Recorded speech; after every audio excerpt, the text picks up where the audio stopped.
ជីវភាពបងមិនល្អមិនសាសមនឹងស្រី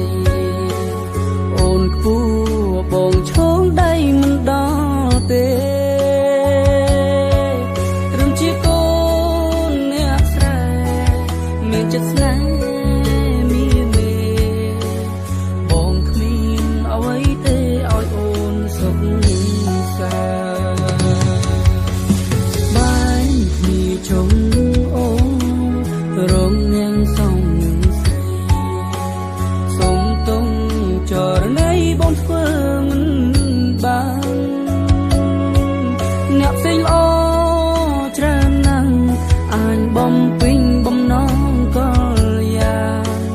បងគ្មានសំណាងបានអូនទេជា